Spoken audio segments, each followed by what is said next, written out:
My mom has a classical music degree and spent much of her life teaching classical voice, along with being a performance pianist. So some of my very earliest memories, outside of being able to reach up and touch the kitchen counter, or her explaining how to have the string pulling from your head and how to squeeze your butt and put your shoulders back so that we could sing right. It was so ingrained in my body system that I actually got hit up for a job for the local MTV cable network to do a runway thing for MTV Jackets because I was the girl in the mall that had the great posture. Who knew? So another side benefit of classical training, right? But I had so many issues with my classical training as I went to different styles of singing. It was just like you had to take off different hats to put on other ones when it really seemed to me like it all should just be one nice outfit you could rearrange and take anywhere you want. It's just the same voice, isn't it? By the time I started realizing the one thing that almost no methods really started from was a basis in the science. And even the one that I mentioned that I did have, and speech-based approaches probably only account for about 4 to 5% of all vocal teaching out there. They did base it on the science. They were basing it on the science from the early 1970s. We've learned a lot since then. But ever since I started unlocking stuff for my voice talent work, I had two really nagging questions that drove me crazy. What about breast support? And what about posture? Because everything that I was discovering that was working for voice talent had nothing to do with either of them. So let's get back to that Easter special.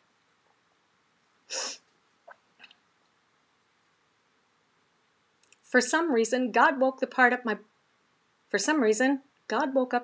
brain that said yes to leading. For some reason, the first part of my brain that God woke up was the part that had to say yes to my church. God designed it that way. The second part of my brain that God woke up was the part that said, oh, I have an opportunity.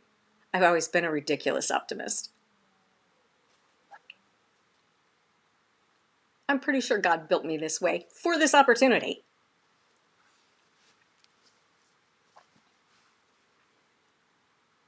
It was time for the dress rehearsal. It was just going to be me and the band, no orchestra, no choir. The risers were set up on the big stage, and I was going to come and I rolled in on my rolling walker, which really, I rolled into the dark. I rolled in on my walker, and I just saw fear go across the band's face. I was like huddled over like a little old lady trying to make my way to the front. They all helped me get up, and I said, I'm gonna sit on the risers here. Remember, I couldn't stand up without passing out at this point.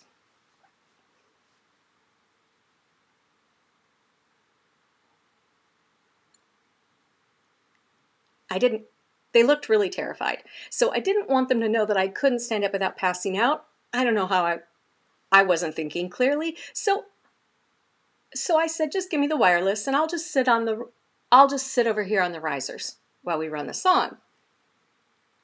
They're all looking at each other like this is not going well. This is going to be the worst Easter ever. And all I could think was, I can't sit up. I don't have enough muscle tone on my body yet.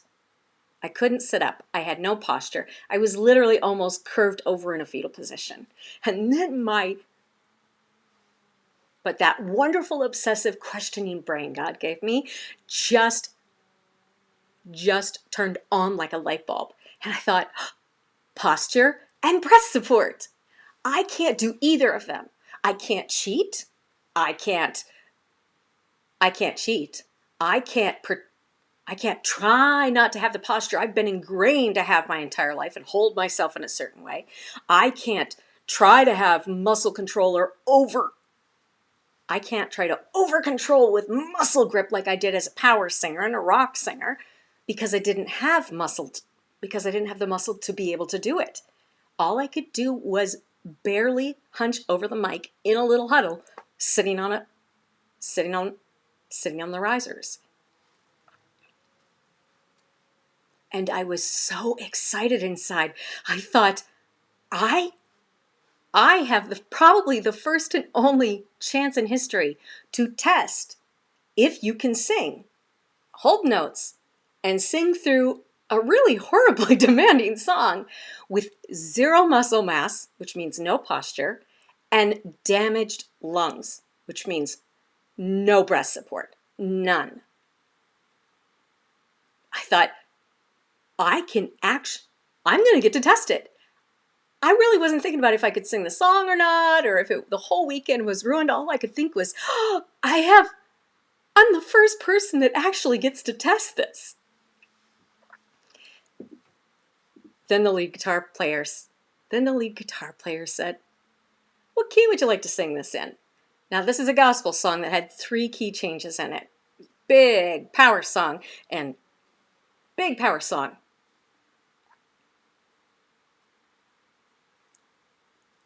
And that wonderfully obsessive questioning brain said, oh, not only can I test my theory without any ability to lean on breast support or posture, I can test all of my theories about what makes a voice work by letting them put it in the key. That's really hard for me. Yes, let's do that. This is a great opportunity. So I said, put it in your key. Because girls, just to let you know, if you let the lead guitarist pick the key, he'll always pick the worst key for the chick singer. There's actually science behind it, but it always happens. There's actually a science why, but more often than not, that's what'll happen. Don't let them pick your key. And by the way, there is no your key. There is no magic key. There is no singer's key. There is no key that's perfect for your voice. It's a total myth.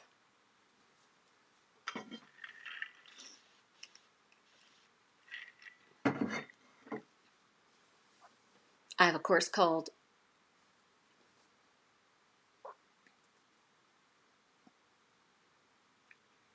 I unwrapped that one in a little course I did called Finding the Perfect Key for Every Song.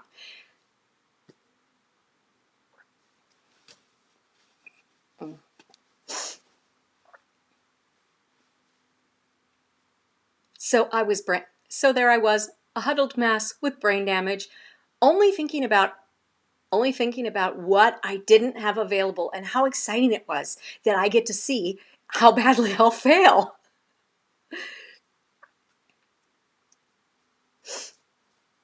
I literally have no memory of any of the services. I know there were at least 2. I think there might have been 3 because we usually had 3, but I have no memory of it. I've never gone back to ask for the video. I should do that.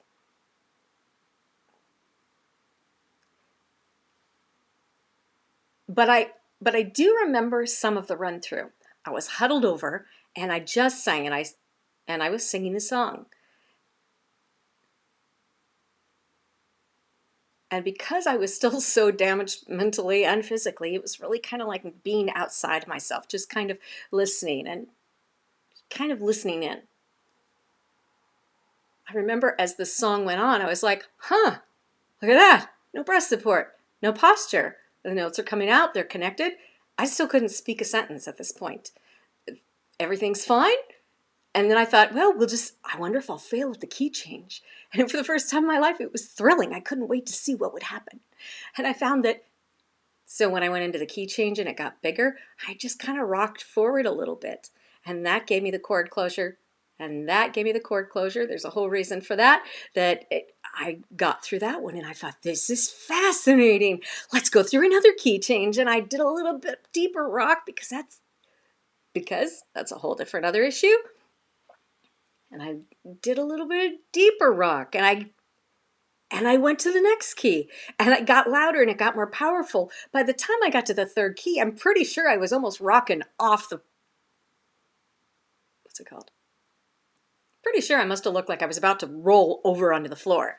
But I made the 3rd key change. I got all the way to the end.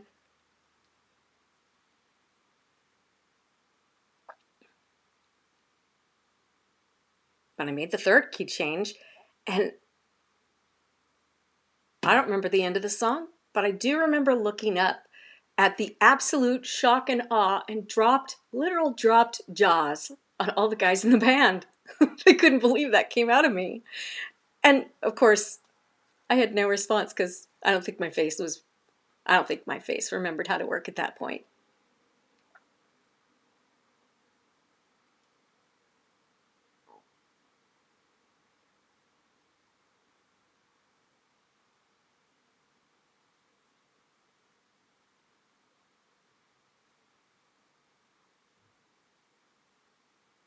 I should go back and get that video.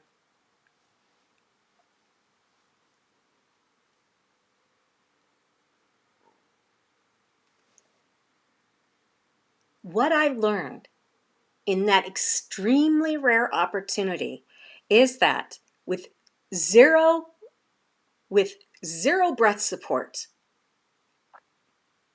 I was my with zero breath support, my lungs were still recovering from having all the liquids. My lungs were still recovering from having all the liquid extracted, and they were very damaged. I couldn't even have normal breath at that point. Physically impossible. With zero posture support, the entire muscle frame of my body was not healed at that point. I couldn't have had any help from that at all. Not to mention, I was huddled over in a little ball. With none of that, I sang. With none of that, I still was able to get my vocal muscle to do the job, to close the vocal cords, to resist the air and do it in a way that produced enough sound, and enough quality of sound to sing a heart song and to get through 3 key changes with increased power each time without the assistance of any other part of my body but the vocal machine. It literally changed my entire world.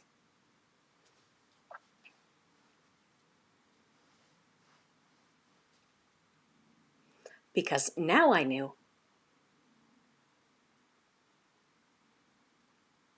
And all I could think is, singers need to know this.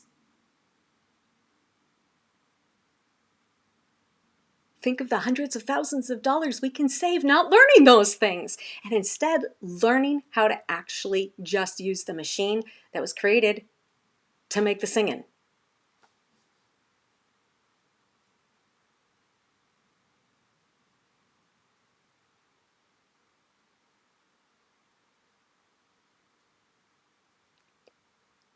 My recovery from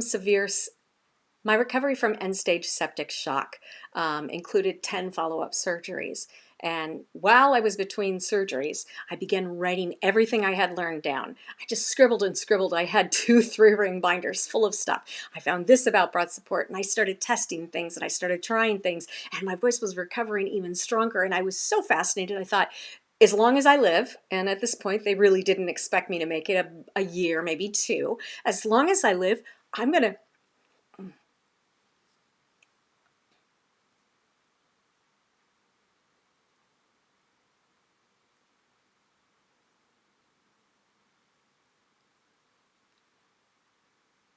but I had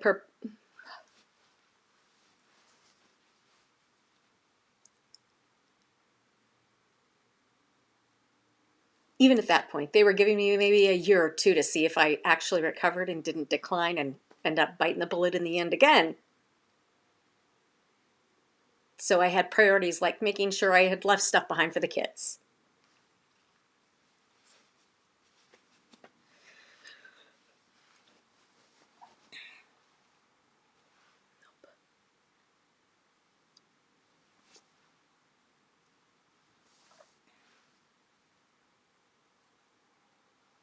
Mm. Letters for the husband. Letters for my incredible husband who actually helped me through the entire thing. Letters for my incredible husband who stayed with me through the entire thing and beyond.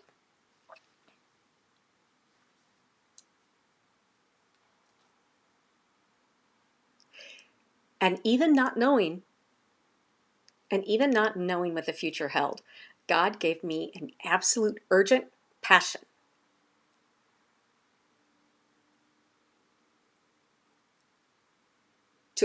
to take all of the time that I could to organize it into a training system so that I could help other singers uncover what probably no one will ever have a chance to test.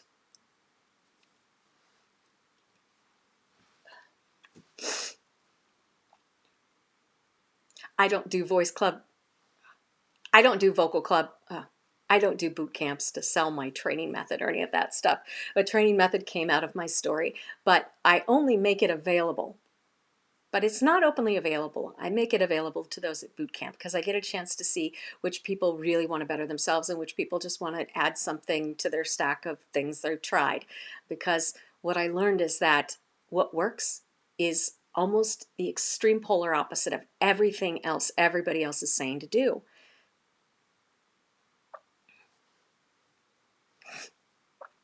And because of what I went through to discover all of it, I just don't want to make it available to people who just want to use it to ruin their voice or use it to ruin somebody else's voice. I want it to go to the people who really want answers, like I did, and I know a lot of you do.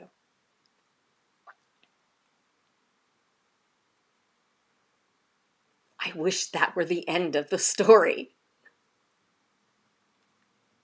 But there was one last follow-up surgery that would change everything.